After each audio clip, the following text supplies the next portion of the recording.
You've probably heard fairy tales many times in your life.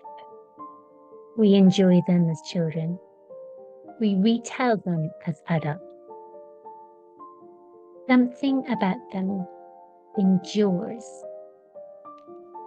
I think they've lasted so long because they speak to something deep inside of us. A part that still remembers the creative power of our imagination. You'll notice that in many fairy tales, someone falls asleep.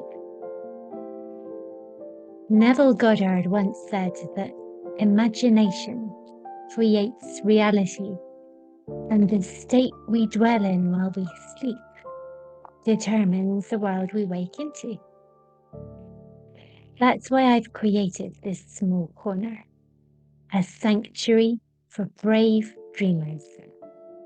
For those of us who dream big, for those with big visions, for those of us who are here to quietly reshape the world. Perhaps these stories were never meant just for children. Perhaps they're a soul map. Maybe it's time to re-embrace fairy stories as adults. And perhaps by listening now, you'll begin to remember what you carry inside. Are you ready? Let's go. Jack and the Beanstalk. A story about trusting what can't yet be seen. Once upon a time, in a small village, there was a young boy named Jack. He lived with his mother in a tiny cottage. The family didn't have a lot of money. It was going to be a long, cold winter, and there was not much in the way of food. However, Jack was blessed with a rich imagination. One day, Jack's mother asked him to take their only cow to market. "She'll fetch a fine price," she told Jack confidently. "Then we shall have plenty of money for food and warm clothing." Jack set off for market with a cow and a spring in his step. But he did not return home with the money his mother had instructed him to bring back. On the way to market, Jack met an old man who offered him a handful of beans in exchange for the cow. "These are magic beans," whispered the old man. Jack returned to his mother and excitedly showed her the handful of beans. When she saw what he'd exchanged their valuable cow for, she burst into tears.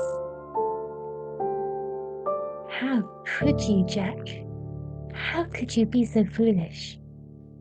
What good are these? Now what shall we eat? What will keep us warm this winter?" she sobbed, as she took the beans and threw them out of the window. Jack went to bed that night very hungry. As he went to sleep, he wondered what magic would unfold in the beans. He knew they were magic. He drifted off to sleep. And while he slept, the beanstalk grew. So tall, in fact, that when he woke up the next morning and looked outside, he couldn't see the top of the stalk. It led far up into the clouds. He knew the beans were magic. He climbed the stalk, higher and higher. Further and further into the clouds he went, until he reached the world of giants. and found himself standing in the grounds of a great castle. He made his way into a large kitchen filled with good things to eat. He ate some bread, cheese, and drank a glass of creamy milk. Full of thanks, Jack had his fill. While he was eating, a fearsome giant came into the kitchen.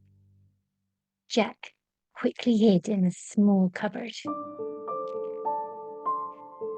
The giant ate his food at the table. Afterwards, he picked up some heavy sacks that were by the table. They were full of gold coins. He counted them and grunted in satisfaction. A hen was pecking at some corn on the floor. The giant picked up the hen and placed her on the table in front of him. "Lay," he commanded. The hen laid a golden egg. The giant looked around the kitchen and spotted a beautiful harp. "Play," he commanded.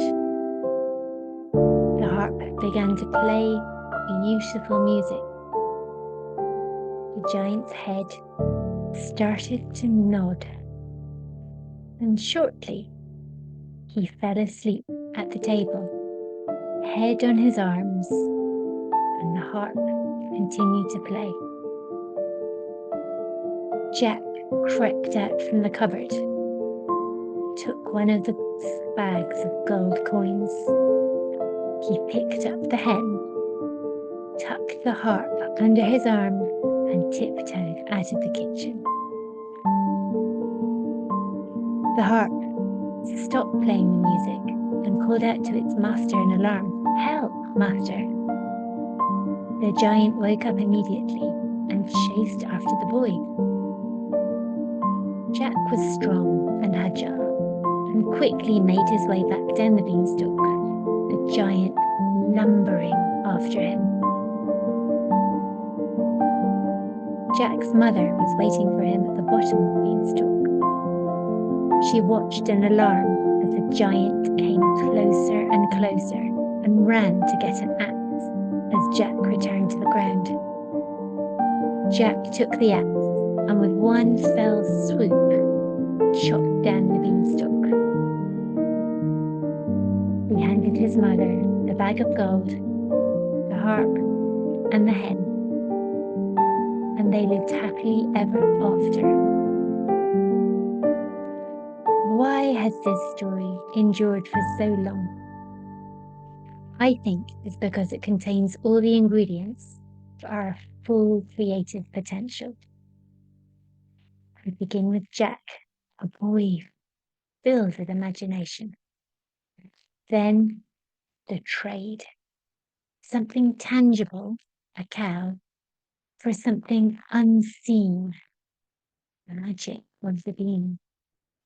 And Jack doesn't question this, he simply believes. This is what Neville Goddard would call the law of assumption, the act of believing fully in the reality of what you can't yet see. The beanstalk becomes a bridge, away from one realm into another, from the known into the mysterious, from lack into plenty. And then the giant, a fearsome figure who blocks the flow of abundance and beauty. But Jack doesn't fight him. He simply leaves. And when the chase follows, Jack does what we can all learn to do. He cuts the stalk. He lets go of the bridge to the old story. And with it, the fear falls away. What if the seeds you carry now are magic?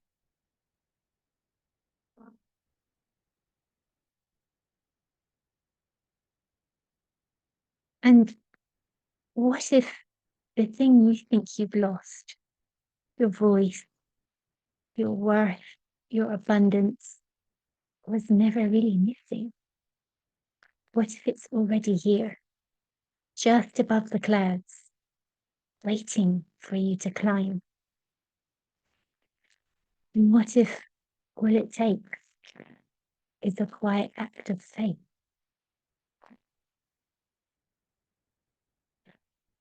Plant the seed, climb the stalk. Everything you seek is already yours. The giant is only as real as your fear. I think this is why we listen to fairy tales again and again, especially as children, before we go to bed.